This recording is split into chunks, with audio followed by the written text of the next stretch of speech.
Alright, so the new map, Eastwood, is here for Battlefield 6. I spent the entirety of yesterday playing this and the new game mode, Sabotage, which I'll drop a video on.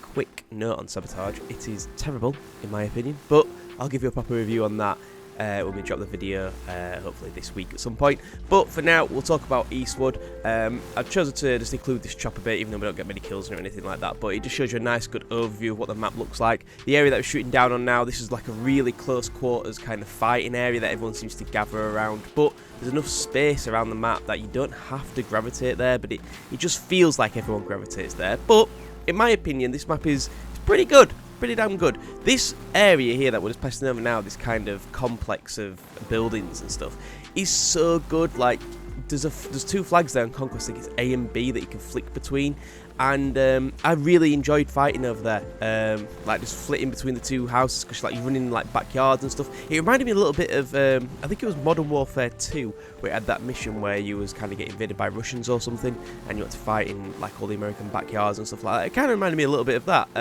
But yeah, I really like it. There's a big, massive open area, like a kind of golf course or something, that you can sit out in. We get a little bit later on, we get into an IFV and just absolutely shred people. We just don't move from that place because I'm just racking up kills, shooting down tons of choppers as well, because basically there's no jets in this mode. All you get is, on escalation, it eventually goes to 2 choppers, I think, but on Conquest it immediately starts with 2 attack choppers and a transport helicopter, 1 IFV, 1 tank, and 1 of the armoured cars. On escalation it's a bit more than that. I feel like you get 2... Oh, you also get an anti-air as well, but I think you get 2 IFVs, 2 tanks, like 2 of everything basically, especially towards the end. Really enjoying escalation. Like, I barely played it, and I actually think it's one of the better, if not the best game mode. It's up there with Breakthrough for me, but yeah, I'm really enjoying the map. I think it's really, really good. I think it's probably the best map they've got. That's for Conquest, by the way, because I did play this on Breakthrough later on in the day, and it's terrible. Well, the first stages anyway. The first stage, there's just like a house that you're kind of fighting over, but by like, 5 minutes into the game, everything's destroyed. There's no cover.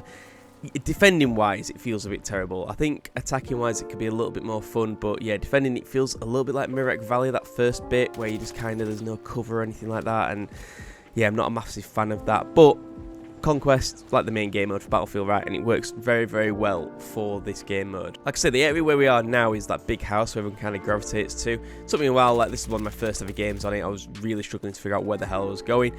But yeah, I quite like it. Some good corridors and stuff to fight in the house. Maybe it could have been a little bit bigger in terms of like different corridors to go down, because ultimately there's only like one massive area that seems to be everyone gravitates to, which is like this bar area.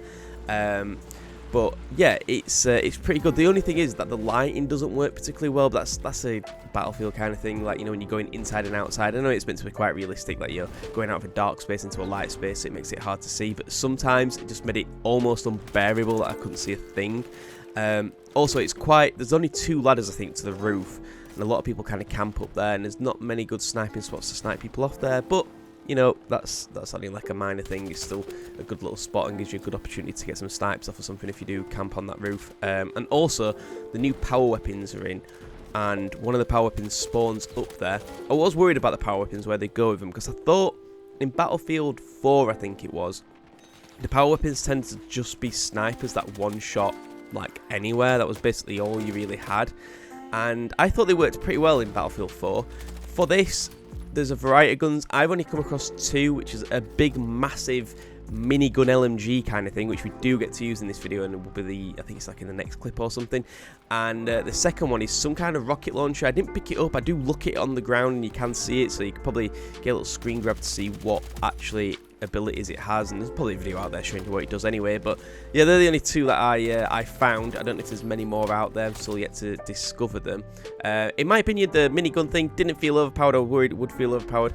There's an insane amount of recoil on it. There's not that many bullets. You can only really gun down a few people. I mean, you can see here, it just absolutely shreds people. Yeah, and it's very little kind of, like build up with the chain in terms of, it's spinning around or anything like that. It's almost instant how you shoot.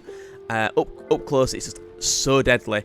But like I say, I think it's okay. I think it's fairly balanced because there's not that many bullets, to be honest. So you don't use it that often, and you have to run with it out and stuff, so it makes you really slow. But yeah, look, this is the other one here. I think it's some kind of rocket launcher. It looks like that anyway. So I'm not sure what that does. Maybe, if I had to guess, I guess it ignores the flares, but I could be completely making that up, and it could be completely wrong. But yeah, like I was saying, this game mode, it plays so well on escalation, especially when the map shrinks a lot smaller. It all gravitates around that house, and it becomes so chaotic and cool. Whereas on breakthrough, it's really tough, and also they bring it out onto sabotage as well. And just a quick note on sabotage: the spawns are horrific on that, and this is probably the worst map for sabotage because you just spawn on the bomb site like as a defender. It's just yeah, ridiculous and not thought it through in my opinion. But yeah, as well, we've got a couple of new weapons with this as well. I think we've got a new revolver that you unlock by getting kills with the one that we unlocked last, the Glock, or the other revolver that's already available. If you get kills with that, and I think if you get headshots, you eventually unlock it. It looks pretty easy to do the challenges for that. And then the other one is, I think it's a shotgun, if I'm not wrong, and that is on like a limited time kind of challenge battle pass thing. Which is okay. I don't know if these challenges refresh or what, but I've almost done all of them. Some of them are a bit of a pain because they make you play sabotage, and like I say, sabotage is not very good, so literally once you've played challenge sabotage, you're probably never going to play that game mode again. But yeah, not had a chance to use either of the weapons yet, and I've not been killed by either of them yet, so I have no idea what they're like. I mean, shotguns, they're really good still on this, but you have to be extremely close range for them to actually work. So I'm not against like where shotguns are, and I'm not a massive fan of using them either. And then pistols, you know, pistol's a pistol. Even if it's a revolver, I imagine the fire rate's quite slow. But yeah, I've not got time to use them, and you know, I'm not that excited about the guns to be honest. We also got with this was a ton of fixes to kind of weapon bloom and movement and stuff. I must say it does feel miles better. It feels a lot easier to kind of hit your shots. There's still a little bit in there with the hit reg. I've still had a few bullets that aren't perfect, but it is 10 times better. And I know for people that play on controller, they've done a load of stuff with like how that works and everything, so that it's a lot easier to snipe again or something like that. And you know, that doesn't affect me. Yeah, that doesn't matter. But you know, anyone who uses a controller, then that's good news for you. But yeah, I do think they've fixed a lot of things. It does feel, like I say, a lot more responsive, and like I said, the gun I'm using here, I think it's the first one I use, I think I always call it the M433 or something. That is, I felt like that a lot of the time the bloom was affecting it, where the bullets would just like kind of disappear, or the hit reg was really bad. It felt a lot better today using it. The only thing they have done is they've broken revives, in that when you use the defib, it's just a bit hit and miss if you can actually connect with someone and get it off. And also they reset all of the soldier keybinds with this update, which was unbelievably frustrating when I came on, because I was trying to hit buttons to pull out gadgets and it just weren't working, and I realised they were reset, and then I had to go through them and remember what I had as my set keybinds. So that was extremely frustrating, and yeah, did not enjoy having to go through all of them again. But ultimately, I think it's been a pretty damn good update. I know they've done some stuff with the Battle Royale, but like I say, we don't care about that. Yeah, I'm still thoroughly enjoying it. I just hope they keep these good maps coming out. It will keep up with the updates, keep bringing out weapons and stuff, keeping it fresh. It's yeah, it's still absolutely solid and very much enjoyable for me. And yeah, let me know what you think if you've played the map so far, if you think it's good, what you think about the update in terms of patching the hit reg and the bloom and stuff like that. Has anyone else noticed anything good? But yeah, I'll leave it here. I think there's still about 5 or so minutes to play out of this game. I'll just sit in this tank and just kill everybody. It's, yeah, we already hit one insane shot on the chopper there, and we do hit another one later on as well. So yeah, I'll come out here, I'll let the game continue, let this play out, and yeah, I'll catch you in the next one.